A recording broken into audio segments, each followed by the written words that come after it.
minutes go! Everyone away, and under this majestic grandstand, they accelerate their cars, burning down towards turn 1. Eddie Irvine just got much better straight line speed in that Jaguar car compared to the Minardi. Yes, it is Kimi Raikkonen and Juan Pablo Montoya, the future teammates. They're just scything their way through the field, both Ferraris off in the distance.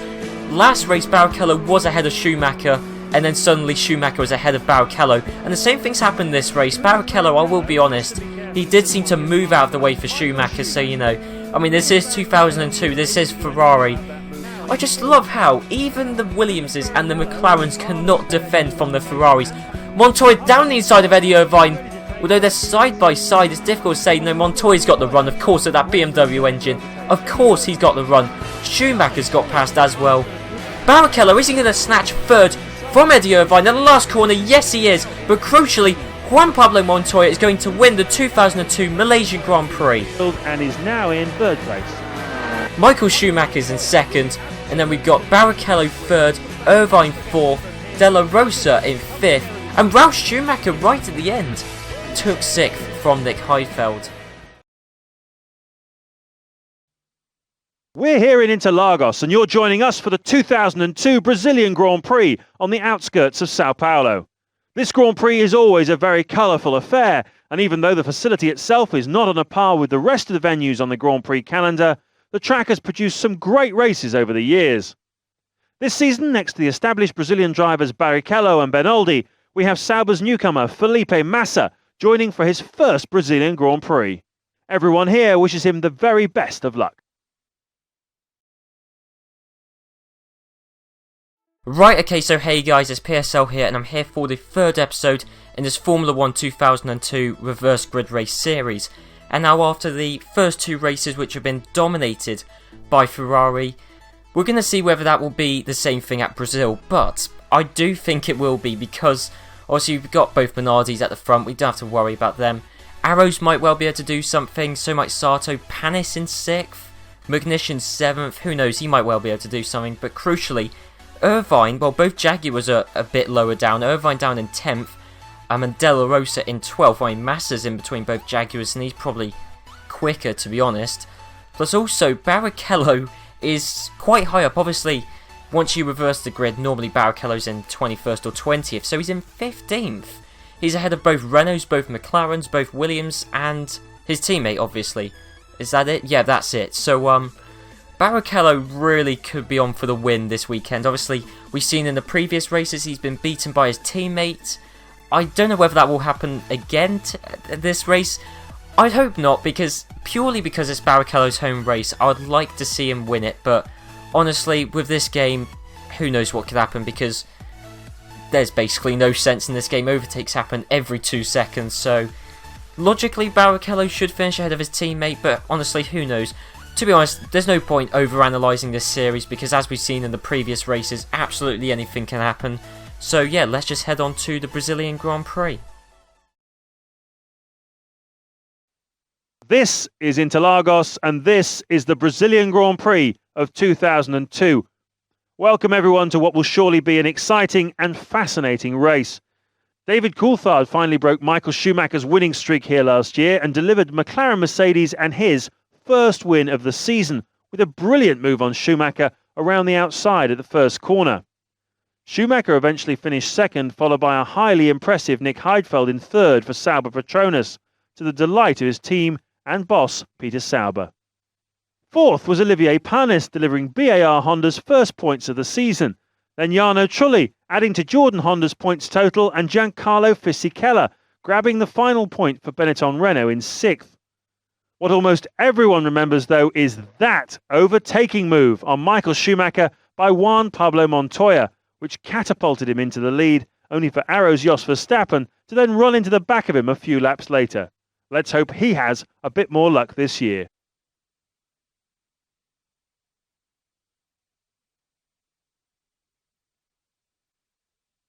It's a tricky start here at Interlagos. It's uphill, so don't slip the clutch, don't stall the car. We've got 3 lights, now we've got 4. Any moment now we'll be rocking and rolling, and we're off at Interlagos down to the first corner. Hopefully everyone will get through there safely, because it's a really difficult one. Thanks, James Allen. And Enrique Bernaldi has already taken the lead off of Alex Young. So both Minardis have already, within a couple of corners, already slipped down the field. I mean, they're not even in the points positions. Eddie Irvine is, though. I don't know what on earth he's doing to try and get past Jacques Villeneuve, swerving around his car all over the place. We got Panis fourth. Mark Webber has gone off the track. Surely there'll be some harsh words from the team boss when he gets back to the pits. That's pretty lightly put, Martin. Some harsh words. I think he's going to get slapped for that. Mark Webber, what on earth did he do? I mean, let's just have a look. What did happen from Webber? I mean, look, he started in 3rd. He's already down to 10th, 11th. This Minardi is so poor. So what did happen to Webber? Did he get rear-ended by one of the Ferraris? Or was it that Jordan? The Jordan turned in on him. Oh my word, that was... Wow. What an extraordinary incident. Okay, let's... Which Jordan was that? Okay, it can't have been... Oh, no, Takuma started at the front, so it must be Fizzy Keller. Okay. Of course, the only onboard camera angle was this, so... Well, let's have a look at this. What on earth did Fizzy Keller do to Webber? Will we be able to see? He did seem to turn in on him there, certainly. Right, hopefully we should get a better angle of this on the back of Mark Webber's car. I mean, he's swerving around all over the place, but what exactly does Fizzy Keller do to him? I mean, does he turn in on Fizzy Keller? Fizzy Keller definitely swipes Webber there. I don't think there's any arguing of that. I mean, maybe Webber should have left him some more room, but... Wow, I mean, it's inevitable Webber was going to end up at the back of the grid anyway, so he may as well have just done it quickly. And just as I said, would Barrichello actually finish ahead of Schumacher? Well, I don't know, because look, I mean, Schumacher's already... Yeah, he's already ahead of his teammate. Well, I mean, well, they're side by side at this point, really. So who knows? Barrichello already mixing it in the points positions. Okay, let's go back up to the front. Takuma Sato leading it, Enrique Bernaldi 2nd, Jacques Villeneuve 3rd, Eddie Irvine 4th, Barrichello now in 5th, and that's Panis in 6th. What happened to Villeneuve? Oh no, of course, Villeneuve is there, okay. But we got Barrichello running off the track. Come on, that's an illegal move, surely, from Barrichello. Surely it is. He's using all of the track and then some. He's gone right past the white lines. What about Villeneuve? Is he going to make the move on Bernaldi? Takuma Sato's driving away at this point. He's just laughing. I mean, whoever would have thought? Alan McNish has gone off now. Okay, I don't know what that was all about. Let's have a look at that. Okay, so here we are with McNish. He's mixing it with the likes of Schumacher, Button, Trulli, the Williams there. So what happens to McNish? Well, he gets absolutely swiped by that arrows, I guess, of Heinz-Howard Frentzen. Wow. So on board from Frentzen, let's see if we can understand whether Frentzen turned in to McNish or not. No, he definitely turned into McNish. I mean, he definitely did. I mean, he had enough room, just... Well, there you go. I mean, that's 2 of those incidents we've seen in this race. We haven't seen any of them in previous races. Well, not really. But not under normal racing circumstances. There's Sato off into the distance. I think Barrichello is going to get past Villeneuve. Well, Villeneuve valiantly holding 2nd place. Yeah, he is. He's still holding 2nd place. Schumacher's coming into play as well, but Barrichello still in 3rd. Will he make the move this time around, round the outside of Villeneuve? No, and in fact he's let his teammate through, has he? I'll tell you what, both Ferraris side by side racing, it's great stuff, but now Barrichello's got past Villeneuve and Villeneuve is holding up Schumacher. No, Schumacher's got past just about there. So the top 3 is Sato, Barrichello, Schumacher, Montoya, Villeneuve, Irvine. Irvine's still in 6th place. He's done very well, actually. Still kept in 6th place. But Barrichello and Michael Schumacher are both attacking Takuma Sato. Barrichello's got past first. Schumacher has got past a few seconds later. So once again this series we become quite accustomed to it. So Ferrari 1-2. Montoya in 3rd. Can he mount a challenge? I don't see how anyone could be quicker than the Ferraris in this game. But if Montoya is actually quicker, that would be nice. Although we saw at Malaysia he wasn't quicker because he was hunted down by both Ferraris. But I think he is losing ground to them, to be honest. But it would be nice to see if Barrichello can win the Brazilian Grand Prix, his home race. That would be nice. We still got Sato 4th, Irvine 5th. Heifeld is battling for 6th place with Jacques Villeneuve, so Villeneuve just moving backwards at this point. And just as I said, I thought the Saubers would be right up in the mix, and yep, Heifeld 6th. Still no sign of Ralf Schumacher, still no sign of the McLarens. Where are the McLarens actually? Okay, there's Raikkonen, there's Ralf Schumacher. Where is Coulthard? Coulthard has been pretty anonymous so far this series. He's just done nothing, but he's down in 15th place. Regardless, further, Alex Young is at the back. I'm sorry, but how did Webber get past Young? It's best to move up a place by getting past Felipe Massa. Okay, cheers, James Allen. I have no idea how Young ended up at the back, considering Webber got taken out. But still, we might actually get some normality. We might actually get a few laps where I don't show any footage. I mean, in the previous 2 races, I've shown every single lap because you kind of have to. But we might actually get some stability in this race. Although, having said that, Heifeld has got past Eddie Irvine. The Saubers are pretty quick, so, you know, we cannot count them out. I mean, in comparison to a Jordan, yes, certainly so. And Heifeld, no, still hasn't made the move on Takuma Sato. Irvine now in 6th, and he's coming under threat from his teammate and Ralf Schumacher. In fact, his teammate has passed him there. So now, De La Rosa's the one holding the last points place, and obviously De La Rosa is the championship leader at the moment. So it's Takuma Sato, Heifeld, De La Rosa, Eddie Irvine, Ralf Schumacher just outside of the points, and then where is Raikkonen? There's Raikkonen. I'll tell you what, both McLarens really, I was expecting more from the McLarens this series so far, but no, they just really haven't been that good. But then again, also similarly, I mean, look at Montoya, he's right up with the Ferraris. I mean, Ralf Schumacher's he's still hanging around with the Jaguars, Saubers and Jordans. I mean, look, we've still got him in 8th, Irvine 7th, De La Rosa 6th, Heifeld. I'm sure it's going to be very soon he's going to make a move on Takuma Sato. And no, actually, I'm surprised. Let's get some on-board shots just to see if we can understand what on earth is going on.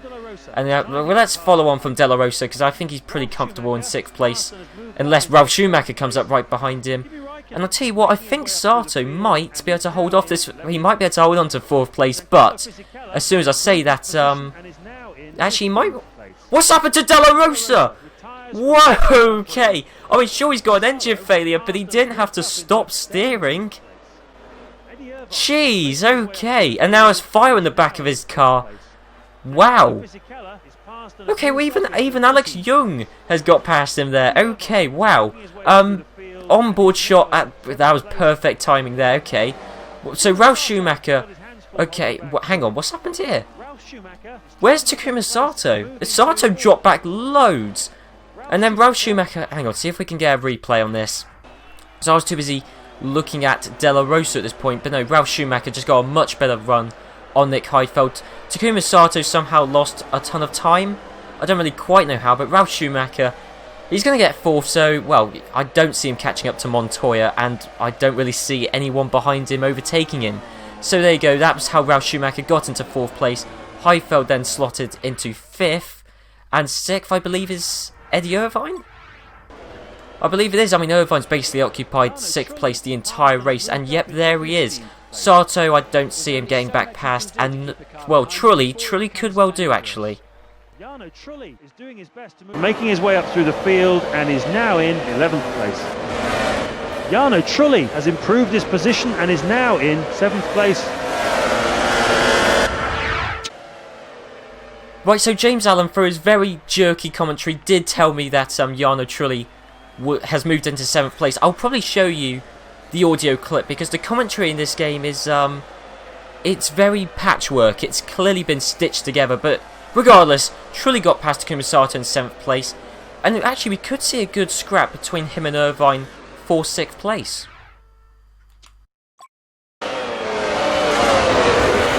Jarno Trulli looks like he's about to move into 6th place. David Coulthard has improved his position and is now in 9th place. Okay, well, cheers, James Allen. He thinks that Jarno Trulli's about to move into 6th place. I'm not so sure.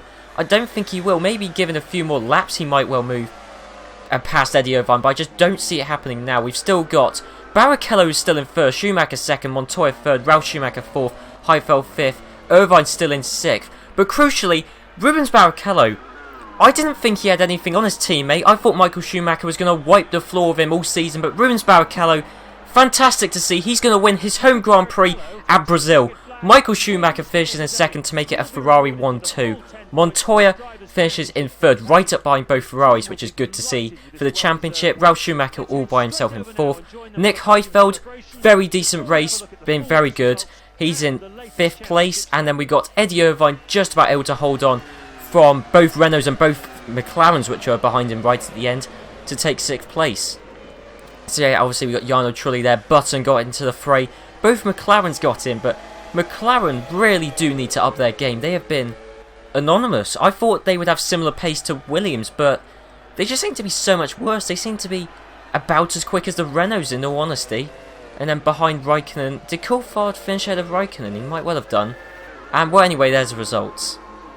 Well, just as I said at the end of my Malaysian episode, this was a race dominated by the big teams. No surprise there. Pretty much exactly the same story as it was in my F1 Championship Edition Reverse Grid Race Series. But yeah, no, actually a very good race. I mean, kind of boring in parts compared to the previous two races, but it's kind of good. This has been the first race I've done this series where I've been able to cut out bits of footage, which has been really nice, actually. It's been nice to take a breath every now and then. But no, in all seriousness, Barrichello, really glad he won this race, because it does mean that we could get a championship fight between both Ferrari drivers, and just fundamentally it means Barrichello's won his home race, which is really nice to see. Easy peasy, chocolate squeezy. Also, one thing I'm pretty happy to draw a conclusion on is that McLaren are just not going to be in the championship fight. 3 races, sure, the first one they were involved in a massive accident, but they have just been nowhere this season. They've scored very few points, and I thought they would be similar on pace to Williams, but Williams can challenge Ferrari and have successfully beaten Ferrari, but McLaren have just not even come close to Ferrari on any occasion, which is sad to see, to be honest. So on to the Drivers' Championship, and Rubens Barrichello is leading it, believe it or not. 18 points, the same amount as his teammate, but Michael Schumacher has got 3 second places so far this season, whereas Barrichello, he's got a race win. That's something Michael Schumacher hasn't got yet. Montoya still holding 3rd, with De La Rosa 4th despite his retirement today, and then the only real change is that Heidfeld and Ralf Schumacher have both overtaken Jenson Button in the standings.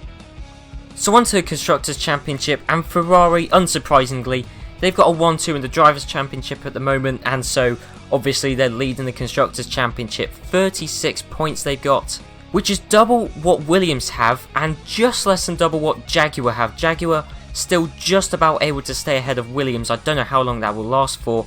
I imagine not too long. And then obviously McLaren don't have any points so far this season, but they're not the only ones.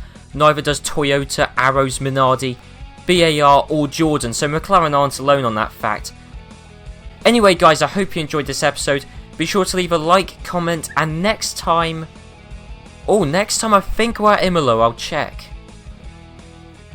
Yep, we're finally going to Europe, San Marino, Imola, Ferrari country. I think we all know what's going to happen.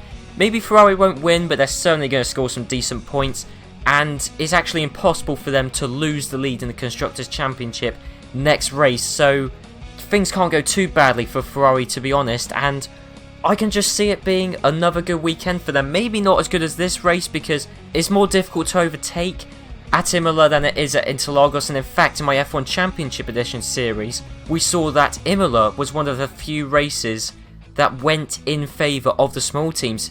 I believe in that Championship Edition series, I believe Christian Albers in the Midland won that race. So, assuming that same logic applies in this game, which it probably doesn't, to be honest, because this game is so biased towards the big teams, but assuming that track, like in F1 Championship Edition, is in favour of the small teams, maybe we could see Toyota, Arrows, probably not Minardi up there, but you never know. Toyota, Arrows, BAR, Jordan, we might see one of them get a really decent result next race. I wouldn't hold my breath, but it could well happen. So anyway guys, I'll see you for that episode, hopefully this time next week. So I'll see you then.